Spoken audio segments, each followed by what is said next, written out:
Good morning, everyone, and welcome to Sunday Morning Coffee with Lisa. I'm Spiritual Coach Lisa Hop. It is Sunday, February 28th, 2021. Thank you so much for joining me.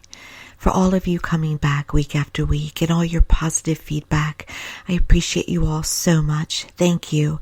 And for those of you who are new, welcome. Please be sure to check out my website at lisahop.com. That's lisahopp.com for all about my services. Some are virtual. All about me, all about my books. I would appreciate it so much. If you have any questions about my services, please feel free to write me at serendityharbor@verizon.net. Thank you. So this week's topic is it's a favorite of mine. I love it. I love talking about how we can manifest the life of our dreams because we automatically every day do manifest our lives. So it's very important that you are consciously aware of your ability to manifest, because the more consciously aware of it you are, the greater the life you can manifest. Most of us, I would say probably 50 to 60% of us, if not more, manifest our lives on autopilot. We're not thinking about it. We're not realizing our own power. The fact is that we're all energy. You are a ball of energy within the shell of your physical body. And you chose to come to this earth to experience life with all of its senses, with its physical senses, such as fear, believe it or not, and worry, and love in a human sense, and taste buds, and all of those senses that we have. There's really nothing like it. When you go on to heaven, that realm only has unconditional love. It has no worry. It has no strife. It has no pain. So while we can grow there, while we learn there, while we love being there and are with all that love us, there's nothing quite like the boot camp that Earth is. The joy of overcoming the struggles, of reaching the mountains, of achieving, of winning out. The journey of it all, the complete journey. Believe it or not, there's nothing like that. Yes, heaven is better. Heaven is kind of like the retirement you deserve. You can make it all sell whatever you'd like it to be. But we do look back during our review to Earth, and we do get to see and understand the beauty that it was, that life that we had. We do get to appreciate the joys, the experiences, the lessons. We do come to realize how it was so much better than we realized. And we also are grateful that we got to experience it, no matter how rough it was and how it ended. We do have the joy of the review and knowing the reasons, having the understandings, experiencing it all in a profound way, guided, helped along by our angels and our spirit guides, our departed loved ones, a crew of beings and human souls that are escorting us and helping us as we start our new journey, our reunion journey into heaven. So about manifestation. As I said, most of us, all of you listening, do it without realizing you're doing it. It's those tiny little thoughts that you have every day that say, I'm expecting that. I'm expecting it. Not the wishes, usually, but the expectations. It's the belief systems that we all have that are given to us often before we're even able to talk, from the people who raised us, the loved ones around us, as we get into school, our teachers, what we hear on TV. All of those people are programmers. And we take that on without even realizing. We just take it on as truth. That is why racists are not born. They're made because of what they're exposed to on a consistent, often day-to-day basis. So it's just accepted as their truth. And they just oftentimes don't even question it, because they can see around them something that gives it truth. Somebody else's experiences, or perhaps an experience of their own that validates what they were taught. That's why beliefs can always be reprogrammed, can always be changed. Perceptions can always be changed. What you create can always be changed. And it comes down to a conscious effort. That's why many, all actually, of the successful among us are always understanding the power of what they say, their thoughts. They know they can manifest. Some of them, well, not a lot, but even one or two of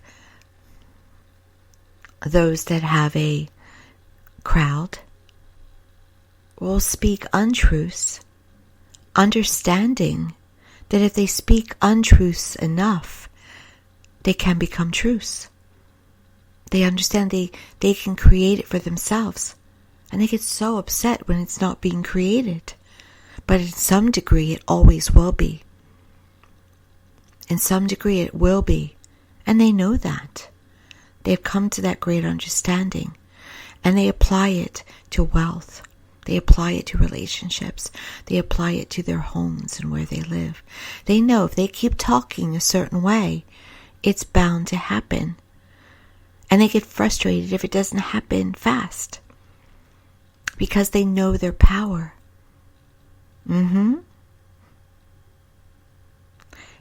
So, there is karma, though. There is what you put out, you get back. Now, there's a difference, though.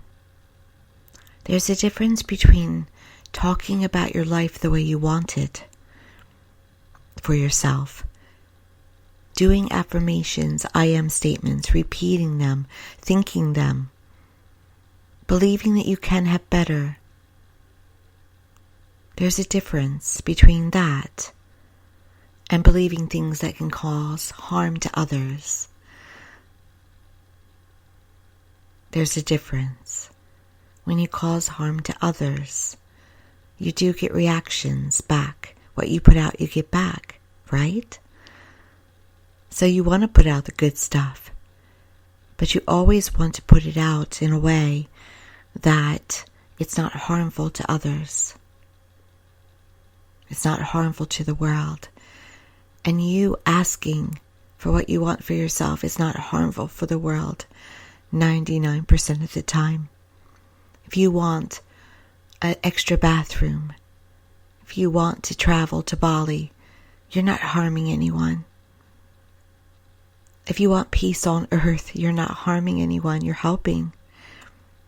If you want everyone to be provided for, and you walk around with that knowing that they are, and feeling that peace about it, you're helping, you're not harming.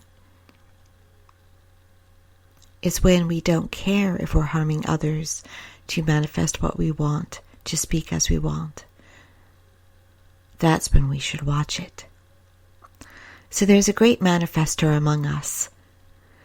And we heard about his ability to manifest about 14 years ago. Probably even longer than that, but it became more apparent 14 years ago when a movie online streaming online called The Secret, backed up by a book called The Secret, came out. And this magic, major super manifestor is the actor Jim Carrey. And I knew I had to speak about him today because he's been everywhere in my world this week. Everywhere. If I go on YouTube, there he is. If I go on Facebook, there's a post about him. If I turn on my TV, his movie is playing. It was like, okay, talk about Jim Carrey. All right. He's actually a wonderful human being. He has a magnificent story. You see, when The Secret came out, it came out not just with wonderful stories about how you can manifest the life of your dreams, but it also came out with steps on how to do it. One of those steps was, and these steps, by the way, are backed up by other manifestors such as Esther and Jerry Hicks Abraham Group and other important teachers as well, or talk about abundance checks. And some apply it to a new moon in a belief system that during the new moon that manifestation abilities ramp it up or ramped up a bit, and so every new moon you should write a check. So there's different instructors about how to manifest, or manifestational steps, or rituals, if you wish to call them that.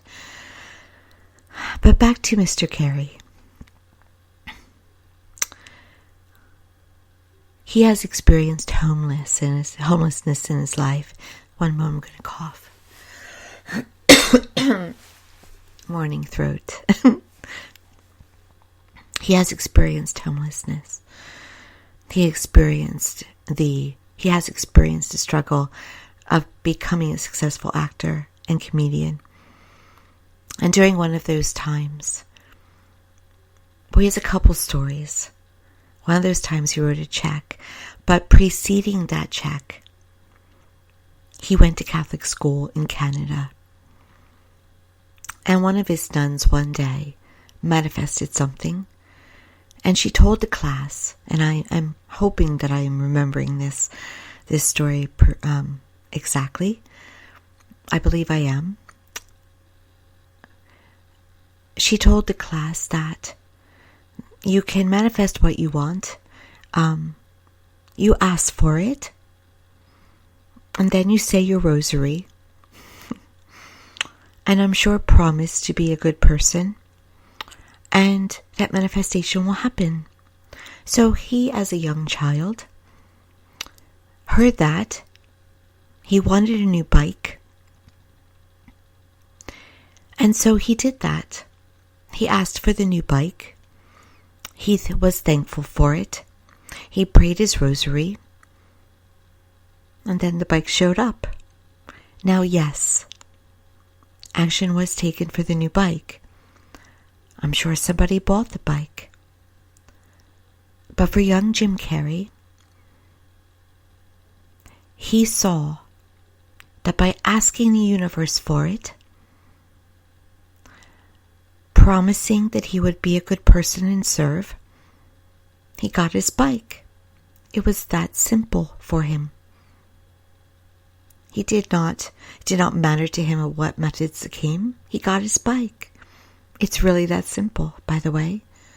Ask and he shall receive.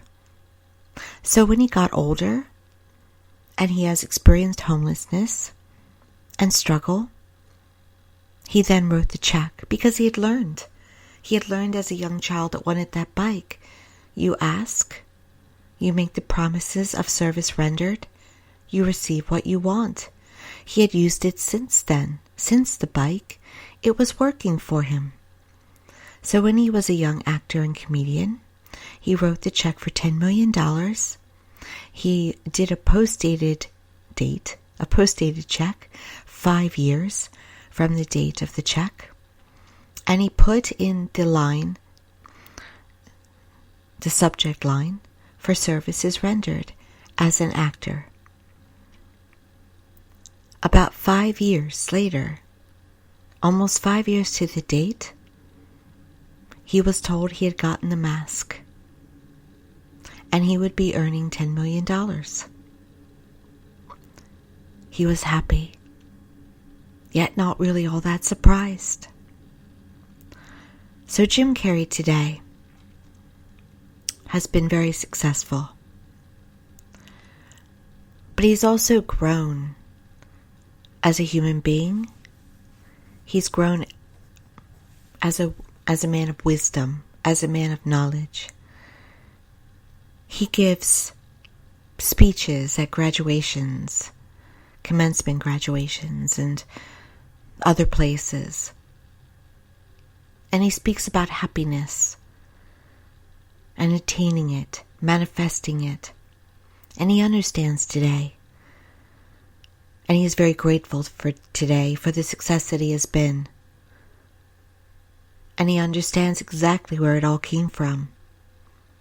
It came from the universe. So back to you. As I said in the beginning, I believe, you are a ball of energy. We are all a ball of energy inside this human body. And we are surrounded on the outside, in our world, in our universe, in our solar system, by energy. And energy responds to energy. That is why what you put out, you get back. That is why many among us do not believe in the old man on the throne as a god, but rather believe in energy. It is not that they are not good people and spiritual people or even atheists truly. It's just that they don't believe in the religious conventional understanding that there is an old man on a throne. There is a God source that can take any form. It's a higher form. It's a highest form. And yes, it can be that old man on the throne as much as it can be a magical moment in the sky or a miracle in your life. Our angels can take any form as well. Our departed loved ones cannot. They are energy, yes. They're energy? When I mean they cannot, to be clear, mean your loved ones. Well, yeah, I'm going to back up and say your loved ones, if they appear to you, are going to look as your loved ones. But they are now energy. They are no longer of their physical body.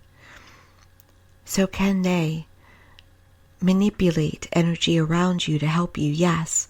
Can they send you coins? Can they make a light turn on? Can they make formations in a cloud a bit? Yes. So they can play with form. They can do things outside of what you remember them to be. Yes. So that's why I stumbled a bit there. Wanted to be clear.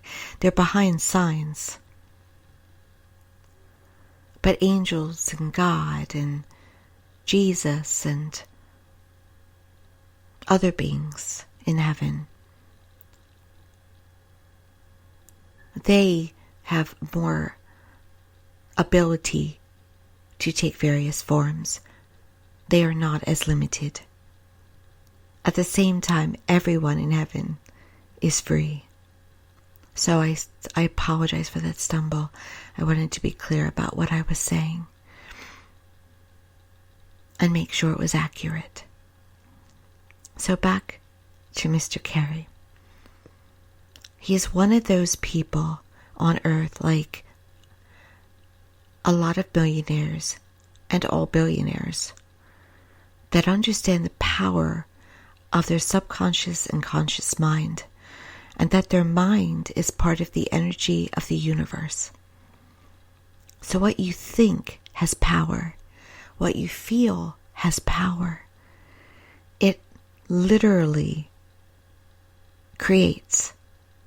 You think, perhaps because your thoughts are private and your feelings are private, that they don't have any power, that they're private, that they're secret. Oh no. You are always connected to the energy of the universe. So everything you think, feel, and say goes out and connects to energy and creates, forms into matter, forms into powerful creation that then comes around again back to you and goes out to others as well. That is how you know when the phone rings who it is before you look, often. That is how your intuition works. It is connected to that source. And so you have asked to inhibit this thick skin and these organs in order to feel things that energy doesn't feel, such as the more lower emotions, so that you can work on creating around them, above them, greater than them. They're like a personal obstacle course. Because you knew before you got here that if you could achieve happiness, no matter, if you could achieve happiness in spite of all the struggles, in spite of any conscious choices you make, such as job or relationships, in spite of any health blockages that you may experience, if you could achieve happiness, you would be this greater being, that you would extend your light, that you would extend your power. You knew that and you were up for it. You said, put me in. I'm going to try that. I'm going to do that. And then when you got here, as a lot of us when we get here, we completely forget we signed up. And then we get into the feelings and the thoughts that life is hard. That it's for the lucky. You have to work hard for the money. If you're good people, I should just be happy with the little that I have. And it's not material altogether.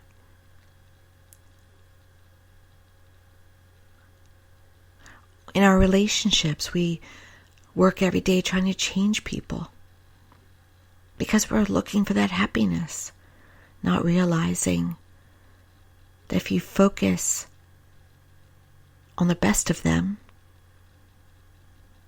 you'll get the best of them. But we tend to let what we see that we don't like be more powerful. We tend to see what's harder more. We tend to focus on that.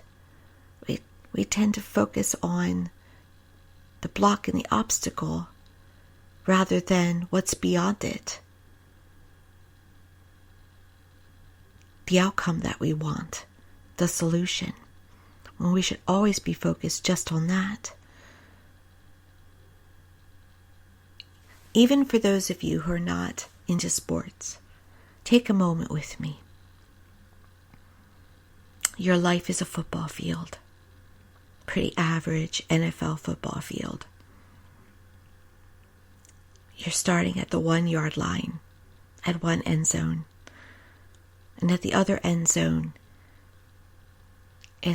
are all of your dreams accomplished, your outcomes achieved, your ideal life, your ideal relationships, your ideal body, ideal health. It's all at the end zone, the other end. And you start to make your way down that football field. And you take one step and something tackles you. Perhaps it's your parents fighting about money. You take another step, maybe a leap, and there's a teacher telling you you can't be a success.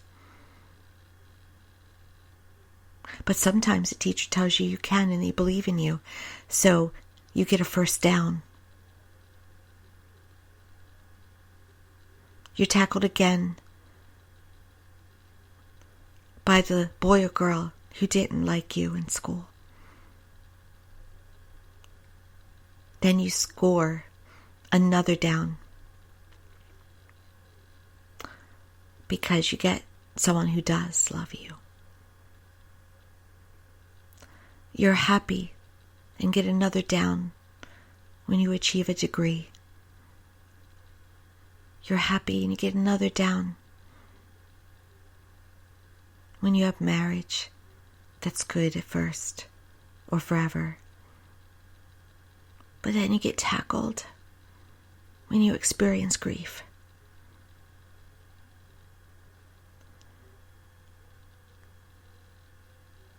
And now you're finding yourself at the 50-yard line, and you're only halfway there. And you're focusing on the next tackle, trying to get the next down. Here's the key to get down that field quicker, happier, less tackles, less injuries.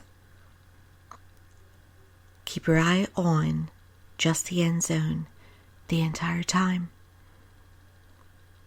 Not on who's tackling you. Don't stay there and look at that.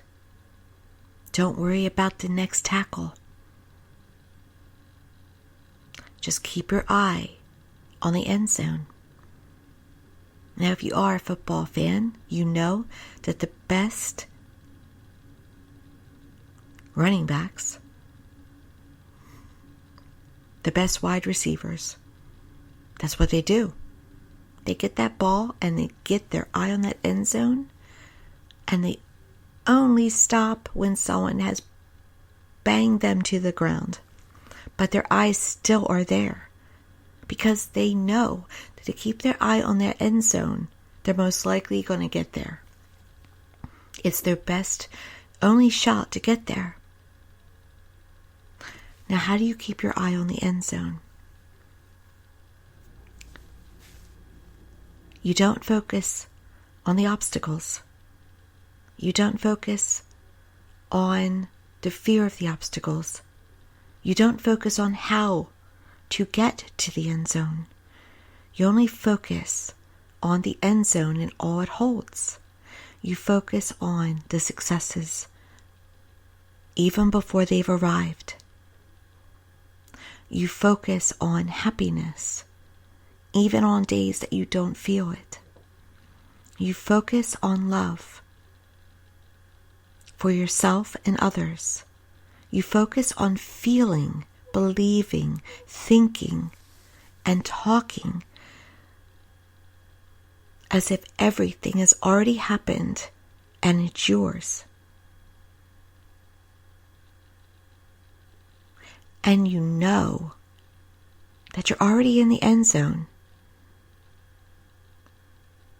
Because what you focus on, you get. What you focus on comes back to you. What you focus on expands. So that's why it's so important to only focus on the end zone. And it doesn't mean that you don't cope with things. Of course. You have to stop sometimes and grieve. You have to go through that process. You have to most likely find a vocation to earn income that will have ups and downs at all rounds. But overall, every day, you allow yourself to feel, to say, to think everything that's in that end zone. And then one day, faster than you could have imagined, before you even realize it's fully happening, you're there. And you're looking back down the field and you're saying, whoa, what a ride. And it was worth it. Jim Carrey is grateful. He also realized along the way that all the material things that he was asking for and getting quite easily wasn't the key to happiness. Things are a symptom of happiness. Things are an extra benefit, an extra bonus. You can never, ever assume someone is happy or unhappy by how their life looks. You can know if they're happy or unhappy by their vibration, by their energy.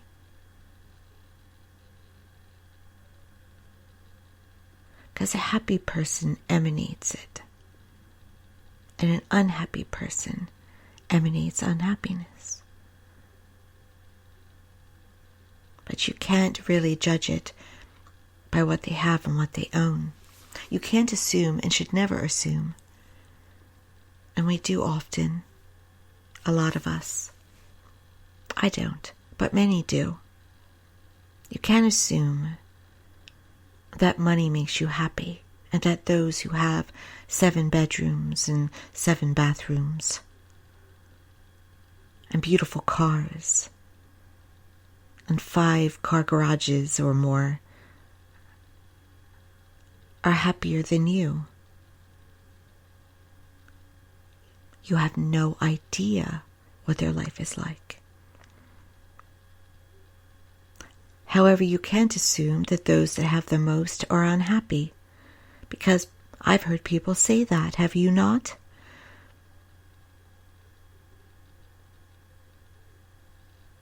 Money doesn't make you happy. They're probably not happy. They can't be happy.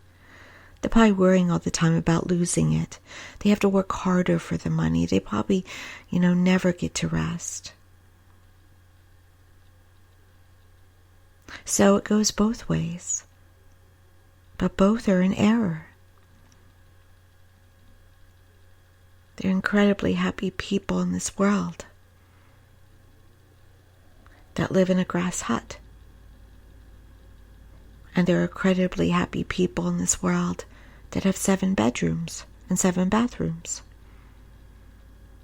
And there are incredibly miserable, sad, grieving people about their lives, also in both places.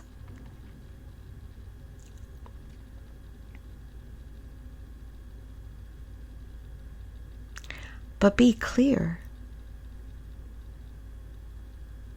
that happiness doesn't mean that you don't want more. It just means you're happy where you are. We're here to always be growing and expanding and wanting more. There are chapters to our lives.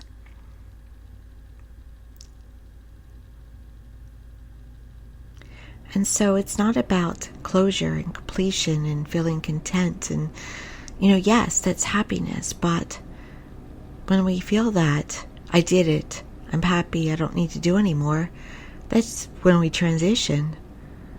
As long as we're here, we're always thinking about what's the next thing to do, what's the next step, what else could I achieve. So happiness isn't about having done it. Happiness is about being content and peaceful and serene in the moment of your journey, within your journey. Every step you're taking down the ball field, feeling that happiness, feeling excited, feeling full of energy, feeling love, enjoying it, relishing it. That's what it's all about.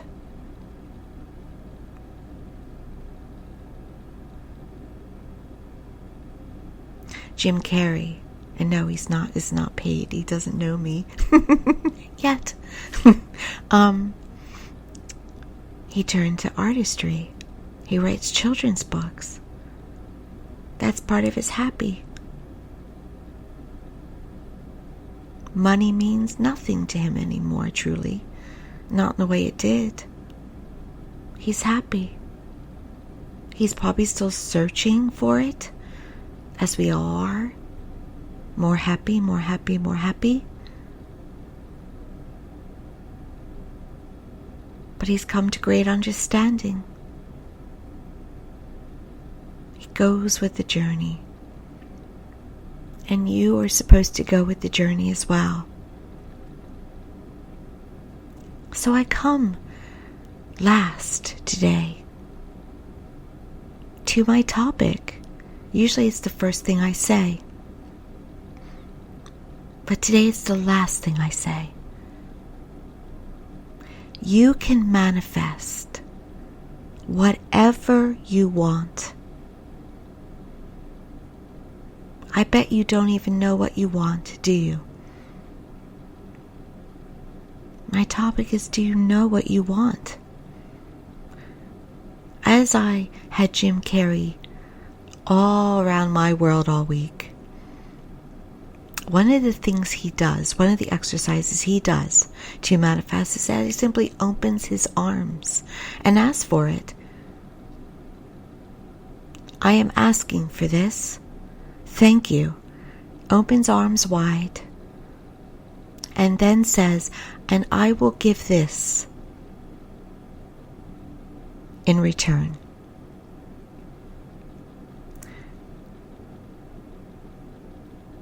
Bob Proctor, the spiritual teacher, says the same thing. He says, write the check. He says, write the note and keep it with you. I am so happy and grateful that I have this. And this is what I am giving in return. If it is money, you say what you will give in return for it. What type of vocation do you have? For the young Catholic boy, it was devotion of the rosary. It can be anything that you give in return, any practice. Perhaps it's how you will serve others.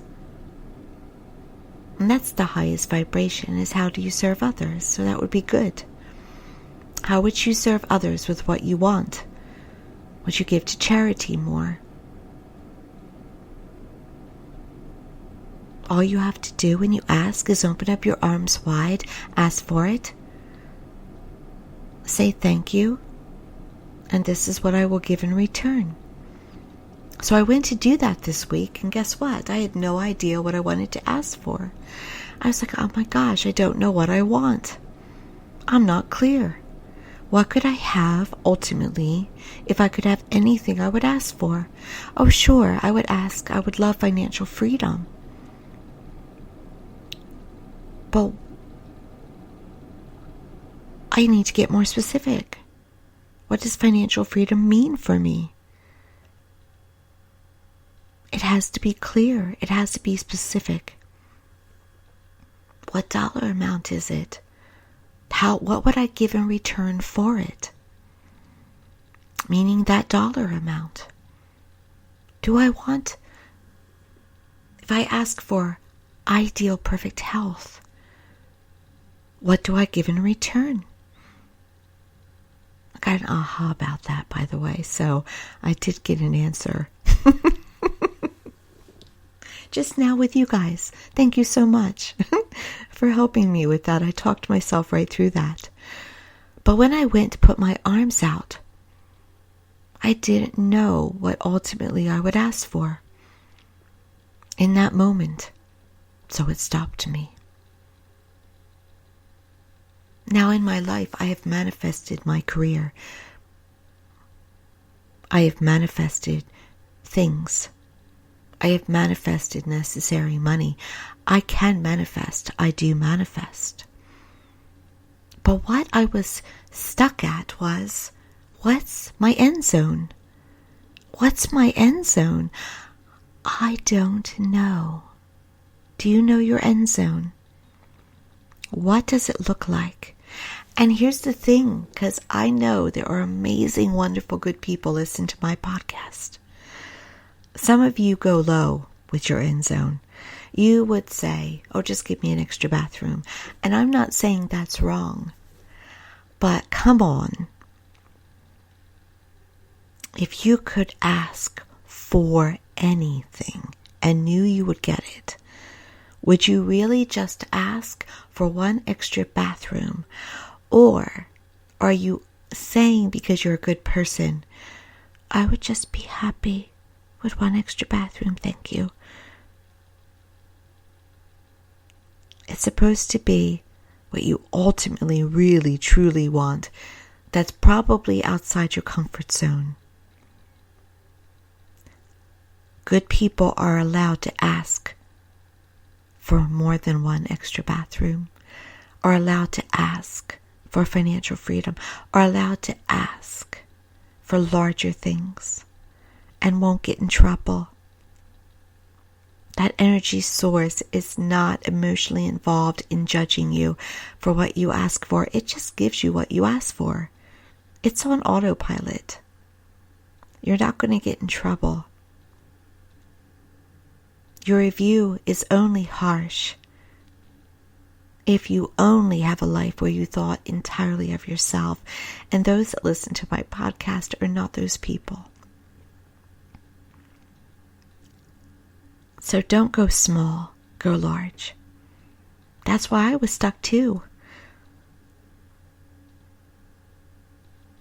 Because I don't know the largest picture. But it's worth it to sit down and think about it, or to take a walk and think about it. And that's what my project is currently. Get specific. What does it really look like? Who is there?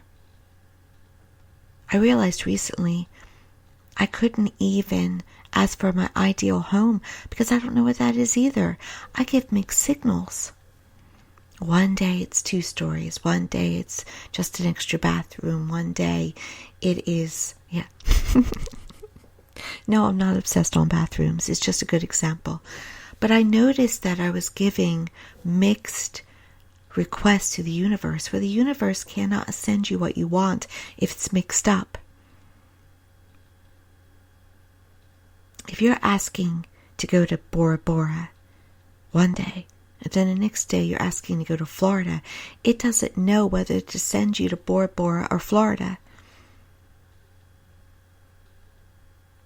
So it stops everything. It stops everything. In order for the universe to flow, it has to give you what is consistent, not what's mixed up. And we often consistently put out what we believe now, what our consistent thoughts are that were given to us. That's why we tend to get that back. So if you consistently say to yourself, I hate this job, but I have to go to this job because I need health insurance, you get that back day in and day out. But if you go to your job and you say, I'm going to be grateful for this job, but I'm always looking for a better opportunity, that I'm not stuck there. It's just currently where I am. Doors and windows will open up to better. You see the difference? But when you're excited about your new opportunities, understand what you want. What's the new job look like? What hours does it have? Do you work from home or do you work in a place? How much vacation time do you have? All of that's important, not to be obsessed on. You simply throw out your open arms, you ask for it, then you give it to the universe, and you walk in your life in the moment with gratitude. Because you know you have it. You know you're in the end zone. And heaven and universe will pick you up and help you to get there. It's already yours. It's your project this week. So when you open your arms and ask for what you want, be very clear, be very specific, and know it's it. That you're not settling, that you're not just trying to be a good and meek person. There's plenty to go around for everyone, by the way. There are unlimited resources. If you ask for a private island, you're not taking a home away from someone. If you ask for all the chocolate that you possibly could have, you're not taking chocolate from another person. It is not selfish. It is not rude. It is not mean. It is not in any way negative. There is plenty. The teachings that there aren't are just teachings, beliefs from human to human. And if your world looks like that there isn't enough, that's what you have been creating. I am going to get very specific. And I'm going to ask first for what is primarily most important. And I'm going to then let it go to the universe, and they are going to take care of the hows. And I will answer yes to the hows. I will take the action. I will allow others to help me, because heaven will always send the helpers. I will get to my end zone. Will you do the same?